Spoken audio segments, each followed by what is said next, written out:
사사기 6장 24절 말씀입니다. 기드온이 여호와를 위하여 거기서 성 제단을 굽고 그것을 여호와 살롱이라 하였더라. 그것이 오늘까지 아비에셀 사람에게 속한 오브라에 있더라. 아멘. 하나님으로 이름으로 기도하고 승리하십시오 라는 제목으로 오늘 7번째 시간을 갖고 있습니다. 첫 번째 시간은 어떤 하나님의 이름을 배우셨습니까? 엘로이, 엘샤다이, 여호와 이레, 여호와 라파, 여호와 니시. 지난주 뭐 배우셨죠? 아유, 까마귀 고기를 드셨나? 여호와 카데시. 그리고 오늘은 여호와 샬롬, 평강의 하나님.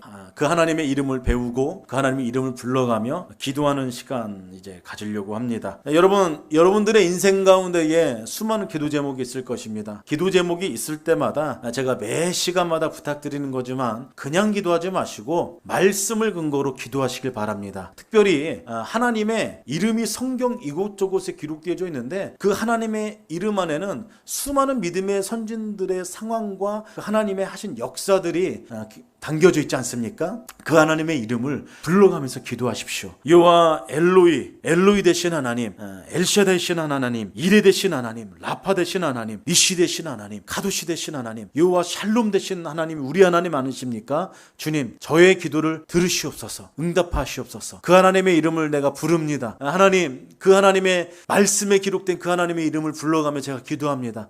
주님, 응답하여 주시옵소서. 그렇게 기도할 때 하나님께서 우리 인생 가운데에 역사할 줄 믿습니다. 그 하나님의 은총이 여러분 삶 가운데에 깃들길 다시 한번 주님의 이름으로 축원합니다. 여러분, 오늘 읽은 본문은 사사기 6장 말씀을 배경으로 하고 있죠. 사사기 6장 말씀을 읽어보면은 여러분들이 잘 아는 한 사람이 등장합니다. 그 사람이 누구냐면은 기드온이란 사람이에요. 기드온. 그리고 이때가 어떠한 시대였는지는 우리를 알 수 있다라는 것이죠. 여러분, 이때가 어떤 시대입니까? 사사시대입니다. 사사시대. 출애굽으로부터 40여 년간의 광야 가운데 이스라엘 백성들이 있었습니다. 하나님께서는 이스라엘 백성들을 40여 년 동안 훈련을 시키시죠. 그리고 훈련 과정을 마친 다음에 가나안 땅으로 들어가게 됩니다. 그리고 하나님의 약속의 그 백성들이 약속의 땅에서 어떻게 어떠한 삶을 살아가는지의 이야기가 사사기의 내용이라는 것이에요. 사사시대는 여호수아가 죽은 후에 메소포타미아의 구산 리사다임이 이스라엘을 침략할 때 하나님께서 처음 사사인 온니엘을 세울 때부터 왕정 시대로 들어가는 사울 왕을 세울 때까지 약 한 342년, 꽤 긴 기간이죠. 그 기간을 말하고 있다는 것을 여러분들이 기억하셨으면 좋겠어요. 이 시대의 특징이 있습니다. 그것이 사사기 21장 25절에 맨 마지막에 그렇게 기록되어져 있죠. 제가 그 말씀을 읽어드리도록 할게요.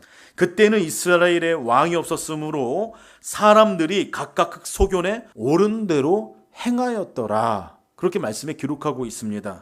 여러분, 이 말씀이 사사기의 맨 마지막 구절은 많은 사람들이 이 구절을 이용해 사사시대를 이렇게 표현합니다. 각기 소견에 옳은 대로 행하였던 시대였다. 그렇게 이야기하고 있다는 것이죠. 하나님만이 우리의 왕이시고 하나님만이 우리를 다스리시는 분이시며 하나님의 백성들은 하나님의 다스림 가운데에 있어야 되는 그 하나님의 백성들이 하나님을 떠나는 그런 삶을 살았다라는 것입니다. 그래서 스스로 왕이 됐다라는 것이죠. 그래서 자기 생각이 판단의 기준이 된 것입니다. 왕이 없어서, 왕이 되셔야 하는 하나님을, 그분을 떠나버리고 자기가 왕이 되어서 자기가 보기에 옳은 대로 행했다는 말은 여러분, 자기가 스스로 왕이 됐다는 말이랑 똑같은 것이에요. 왕은 자기가 원하는 모든 것을 할 수 있는 존재입니다. 자기 자신의 욕망을 다 이룰 수 있는 위치가 왕의 위치예요. 여러분, 그렇지 않습니까? 자신의 욕망을 따라 살았던 시대, 스스로 왕이 되어서 자기 마음대로 살았던 시대, 그 시대가 사사시대였다라는 것이에요. 여러분, 이 시대는 영적인 암흑기였던 시대였습니다. 그 시대가 바로 사사시대였다는 것이죠. 여러분, 처음 1세대들은 신앙적이었어요. 신앙이 참 좋았어요. 가나안 땅에서 사사시대로 이제 가나안 땅으로 들어간, 광야 시대를 마치고 가나안 땅으로 갓 들어간 1세대들은 굉장히 신앙적이었습니다. 그런데 그들이 죽고 난 다음에 그 다음 세대들은 하나님을 알지 못했다라고 성경은 이야기하고 있어요. 그들이 어떻게 출애굽하여 가나안 땅에 들어왔으며 하나님께서 어떻게 인도하였는가 그 일조차도 기억을 못한다라고 성경은 기록하고 있다는 것이에요. 제가 그 말씀을 읽어드리도록 하겠습니다. 사사기 2장에 가보면 7절 8절 말씀 가운데 그렇게 말씀하고 있어요. 백성이 여호수아가 사는 날 동안과 여호수아 뒤에 생존한 장로들 곧 여호와께서 이스라엘을 위하여 행하신 모든 큰 일을 본 자들이 사는 날 동안에 여호와를 섬겼더라. 여호와의 종 눈의 아들 여호수아가 110세에 죽음에 그렇게 기록되어져 있습니다. 1세대들은 하나님께서 행하신 일들을 보았고 체험했고 경험했고 그 감동을 알았던 이들이기에 가나안 땅에 가서도 동일하게 하나님을 섬겼습니다. 그런데 사사기 2장 10절에 가보면 이렇게 기록되어져 있어요. 그 세대의 사람들도 다 조상들에게로 돌아갔고 죽었다는 소리죠. 그 다음 말씀이죠. 그 후에 일어난 다른 세대는 여호와를 알지 못하며 여호와께서 이스라엘 위하여 행하신 일도 알지 못하였더라. 이게 다음 세대 때 벌어진 일입니다. 그렇습니다. 사사기를 보면 이스라엘의 하나님 앞에 철저한 신앙적인 실패를 이야기하고 있다는 것이에요. 그래서 이런 이스라엘을 돌이키기 위한 하나님께서 행하신 반복적인 그런 패턴들을 우린 사사기를 통해서 발견할 수 있다는 것이죠. 이스라엘 백성들이 하나님을 잊어버립니다. 하나님을 배반합니다. 그리고 바알신을 섬깁니다. 아세라를 섬깁니다. 우상 숭배를 했다라는 것이죠. 그 다음에 하나님께서 행하신 일들이 있습니다. 이방 민족을 통해 고난을 당하게 합니다. 침략을 통해서 고통을 받게 합니다. 그 다음에 이스라엘 백성들은 깨닫고 부르짖죠. 그리고 하나님을 기억하게 합니다. 그 다음에 하나님께서 사사를 보내시죠. 그리고 구원을 베풉니다. 이것이 반복되는 것이에요. 이것이 반복되는 것이 사사기에 기록된 패턴이라는 것입니다. 오늘 본문도 사사기의 패턴 안에 있는 상황을 이야기하고 있어요. 5장 마지막 절은 드보라로 인하여서 사사 드보라로 인하여서 이스라엘 가운데에 40년 동안 평온한 상황으로 말씀이 정리가 됩니다. 그리고 6장을 시작하면서 1절 말씀 보면 이렇게 기록되어져 있죠. 이스라엘 자손이 또 여호와의 목전에 악을 행하였으므로 여호와께서 7년 동안 그들을 미디안 손에 넘겨주시니 라고 그렇게 기록되어져 있습니다. 여러분, 고난을 당하면 하나님께 돌아옵니다. 그리고 수십 년간 평안을 누립니다. 평안을 누리다가 다시 하나님을 이스라엘 백성들이 하나님을 떠났다라는 것이에요. 이 하나님을 떠나 악을 행하는 이 악순환이 사사시대에 들어와서 6장에 와서는 벌써 세 번째 반복되어지고 있다는 것입니다. 그 결과 이스라엘 백성들은 극심한 고통을 당합니다. 미디안 사람들의 공격과 약탈로 궁핍함을 경험합니다. 2절을 보니까 이스라엘 사람들이 삶의 터전에서 살지 못하고 산과 구멍과 굴을 파고 그 속에서 생활을 했다라고 성경은 기록하고 있어요.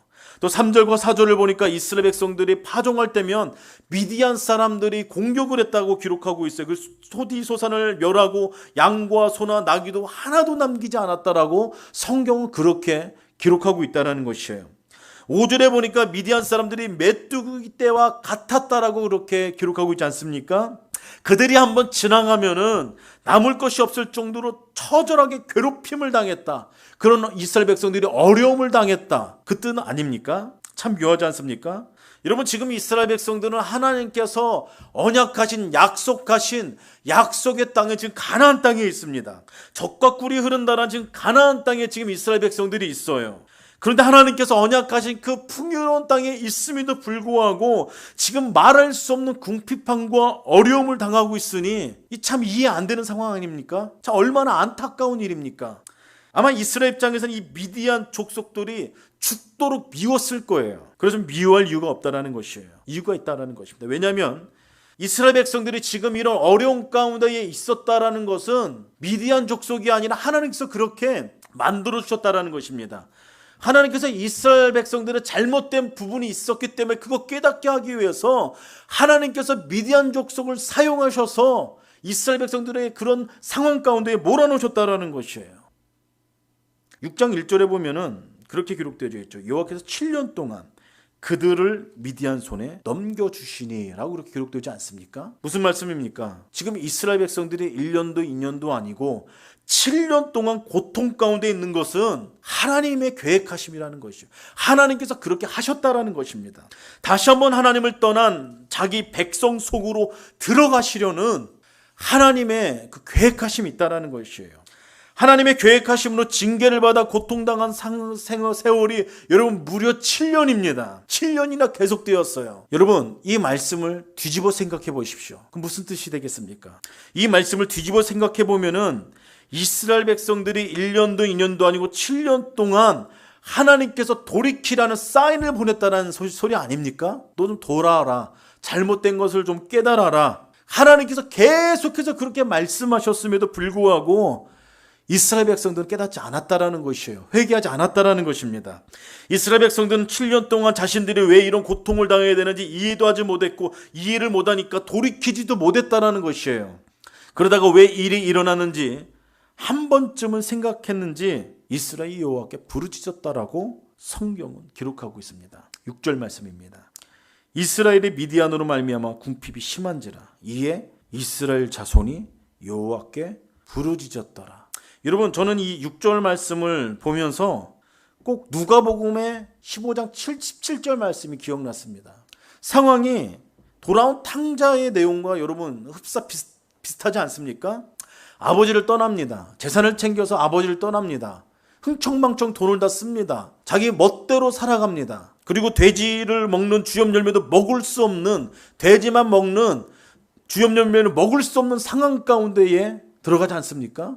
유대인이라면 할 수 없는 일을 그가 합니다. 먹고 또 굶주리면서 처참한 비참한 상황 가운데에 그제서야 생각나는 것이 있어요. 그게 무엇이에요? 아버지의 집입니다. 아버지의 집. 아버지의 집이 생각납니다. 돌아가야겠구나. 아들이 생각한 것 아닙니까? 여러분 그 상황과 이 6절 말씀 참 비슷한 것 같아요. 궁핍함이 계속되어지자 이스라엘 백성들이 했던 것이 있어요. 하나님께 부르짖는 것입니다. 야, 이거 뭔가 잘못됐구나. 그제서야 세월이 많이 지난 다음에 그제서야 부르짖는 것이에요. 잃을 것 다 잃은 다음에 비참한 상황 가운데 이제 답이 없는 그런 상황에서 이스라엘 백성들이 했던 것 부르짖는 것입니다. 생각난 것이에요. 7년 동안 고통당한 후에 비로소 하나님을 찾았다라는 것입니다. 그리고 하나님을 부르짖는 이스라엘에게 7년간의 고통의 이유를 한 선지자를 보내서 직접 알려주시죠. 그 내용이 8절에서 10절까지 내용 아닙니까? 그리고 이 계시는 사사기에 나타난 하나님의 첫 계시입니다. 그 말씀 중에 이런 말씀이 있어요. 나는 너희의 하나님 여호와다. 나는 너희의 하나님 여호와다. 여러분 사사기의 지금까지 사건 속에서는 하나님과 이스라엘 관계가 어떤지 말씀하신 적이 없다라는 것이에요. 그런데 하나님께서 한 선지자를 보내시면서 말씀하시는 것입니다.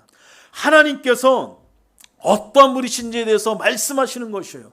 나는 너희의 하나님이다. 나는 너희의 하나님이다. 나는 너희를 애굽에서 건져낸 하나님이다. 그리고 나는 너희에게 가나안 땅을 허락한 하나님이다.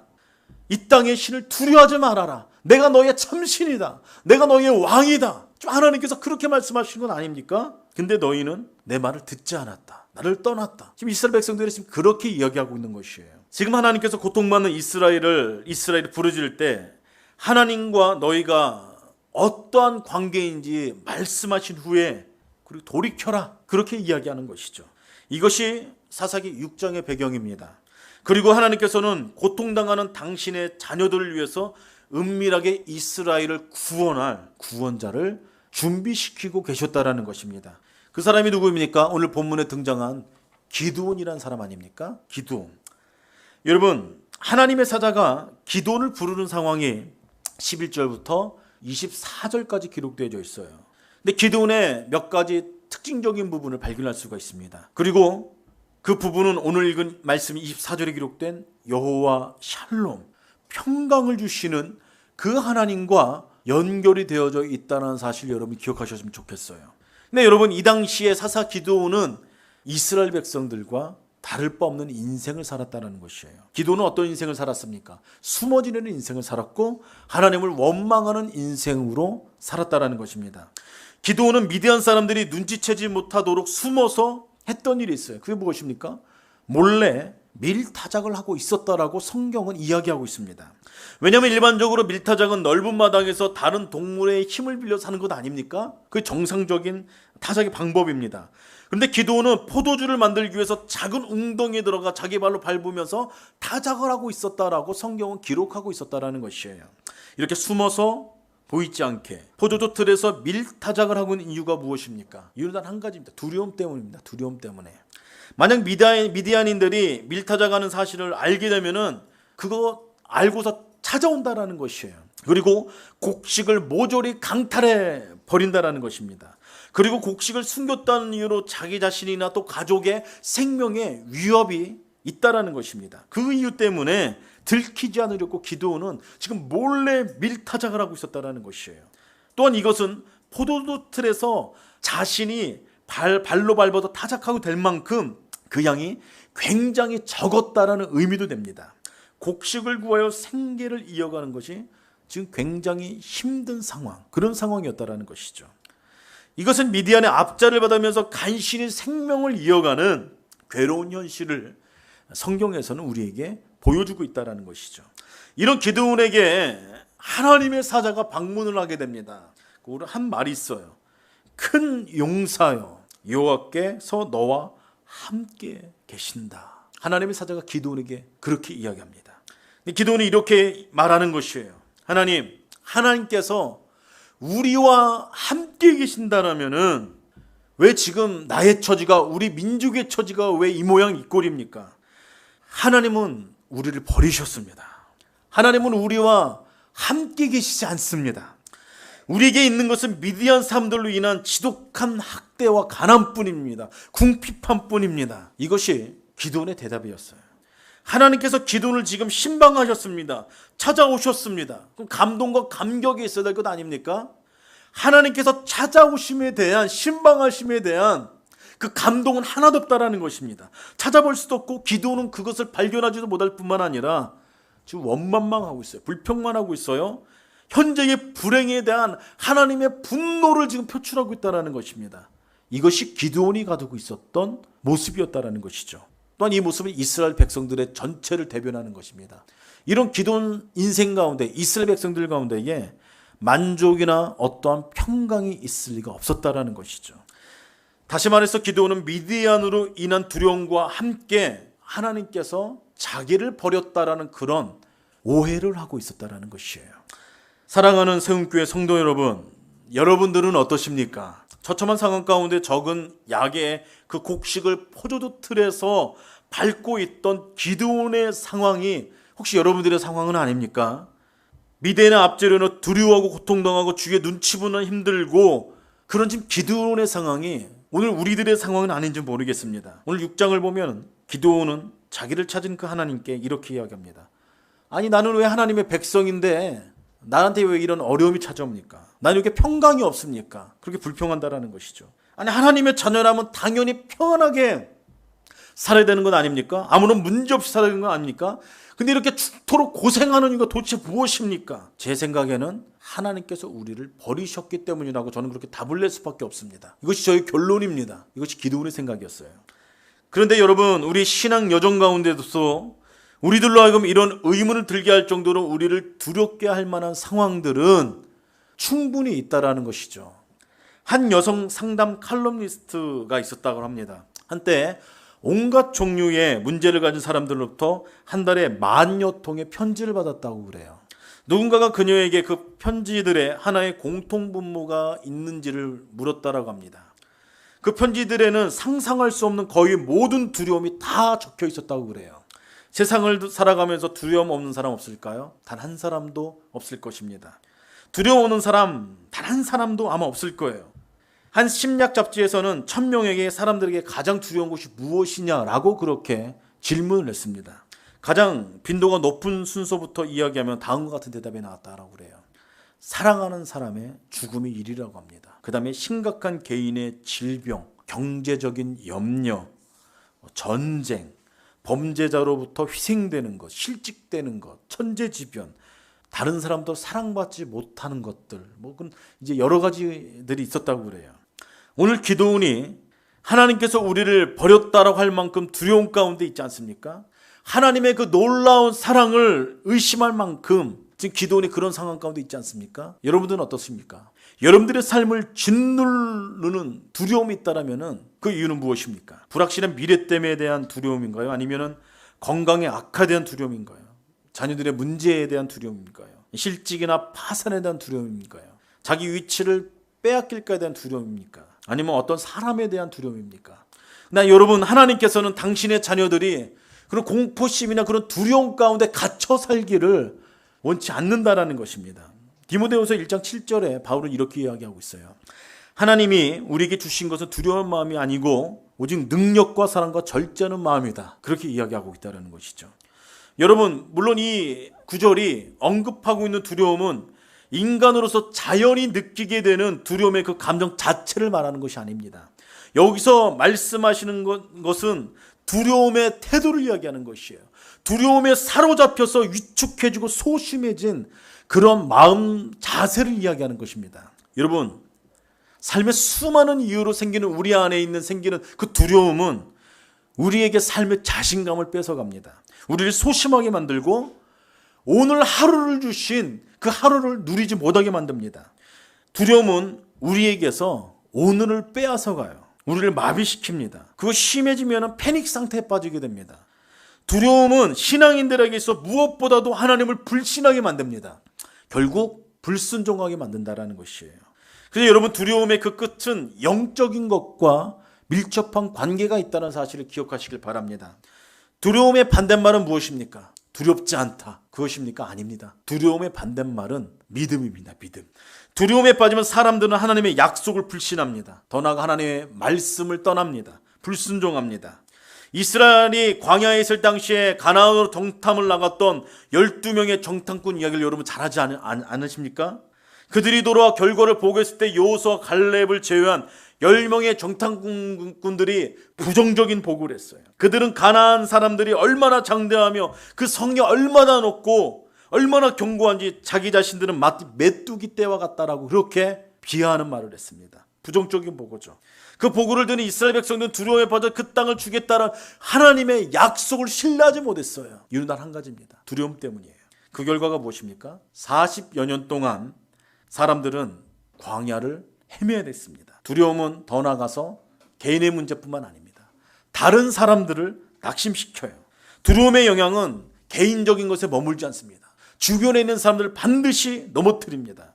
두려움은 전염성이 있다라는 것이에요. 다른 사람들에게 퍼져가고 전체 공동체의 사기를 떨어뜨리는 것이 두려움입니다. 지금 기드온이 미디안으로 인해서 두려워하고 있습니다.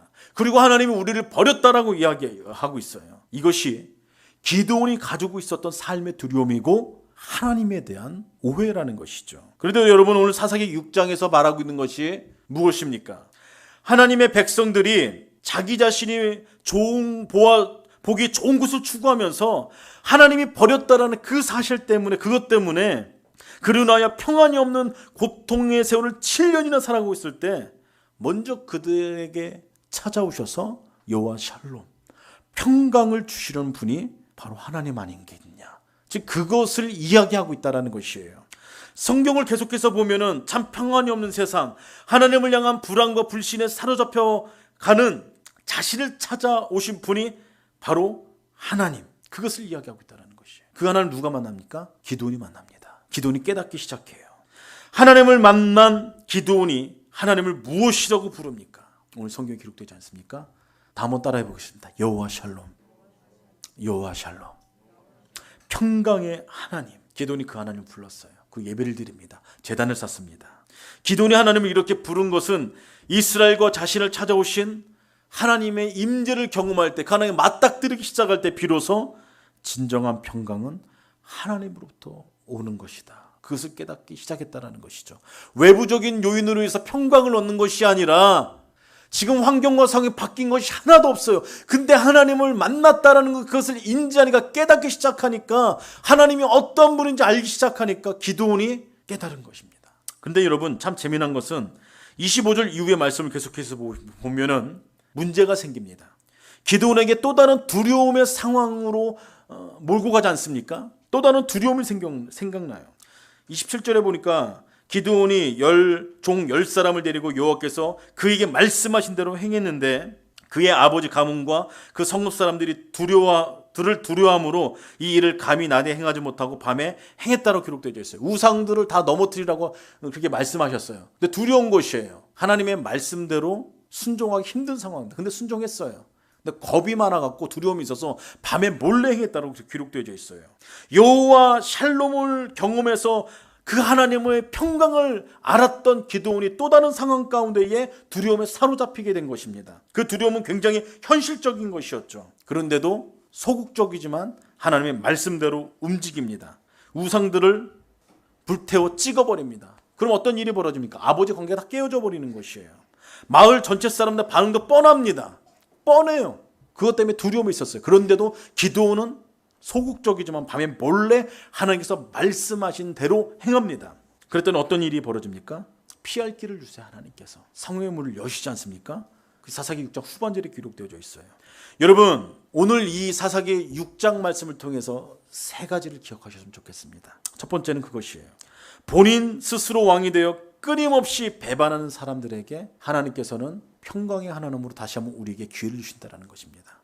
우리가 수많은 환경과 상황으로 두려움 가운데 사로잡혀서 하나님을 오해할지라도, 하나님을 떠나 있을지라도 하나님께서는 하나님의 때에 다시 한번 우리에게 여호와 샬롬으로 신방하셔서 우리에게 평강을 주신 하나님을 믿으시길 바랍니다. 두 번째로는 우리 인생의 두려움 가운데 늘 평강으로 임한다라는 거예요. 무슨 얘기입니까? 하나님은 절대로 우리를 버리지 않는다라는 것입니다. 하나님은 절대로 우리를 버리지 않는다라는 것이에요. 여러분, 어떤 환경과 상황으로 두려움 가운데 있습니까? 말하지 못한 그런 상황들이 누구나 다 갖고 있지 않습니까? 그런데도 하나님께서는 절대 우리를 버리지 않는다라는 것이에요. 우리가 오해를 하는 것이죠. 하나님께서는 당신의 백성들을 절대로 버리지 않습니다. 마지막 세 번째로는 지속되는 그 두려움이 계속 우리 인생 가운데 펼쳐질지라도 평강을 주시는 그 하나님의 이름을 놓지 않으셨으면 좋겠습니다. 그 이름을 기억하십시오. 두려움이 생길 때마다 여호와 샬롬, 평강의 하나님의 이름을 붙잡으십시오. 그리고 그 하나님의 이름을 부르십시오. 그럼 반드시 우리들의 인생의 문제는 활짝 열리게 될 줄 믿습니다. 하나님에 대한 신뢰가 강해질 때 인생의 두려움을 극복할 수 있다는 것이에요. 반대로 하나님을 신뢰하지 못할 때 우리 나타나는 증상들이 사람들을 두려워합니다. 상황을 두려워합니다. 실패를 두려워합니다. 남의 평가를 두려워합니다. 세상이 나를 앞다고 콘으로 몰아놓을 때 과연 하나님께서는 내 인생 가운데 어떤 분인가? 우리들이 집중해서 묵상해야 될 필요가 있다는 것이에요. 그분의 임재 앞에 우리의 눈을 들어 다시 한번 평강의 하나님의 그 하나님의 은혜를, 은총을 고대하면서 소망하면서 우리의 눈의 시선을 바꾼다라면은 하나님께서 반드시 말씀하세요. 우리 어깨를 툭툭 치면서 누구누구야, 겁내지 마라, 두려워하지 말아라, 너 별거 아니야, 이 기름을 줄게, 피할 길을 내줄게, 나는 너에게 여호와 샬롬, 평강을 주는 하나님 아니겠느냐. 그 음성을 듣기를 주님으로 축복합니다. 요한복음 16장 33절에 하나님께서 우리에게 이렇게 말씀하셨어요. 이것을 너에게 이르는 것은 너희로 내 안에서 평안을 누리게 하여 함이라. 세상에서는 너희가 환난을 당하나 담대하라, 내가 세상을 이겼노라. 그렇게 말씀하고 있습니다.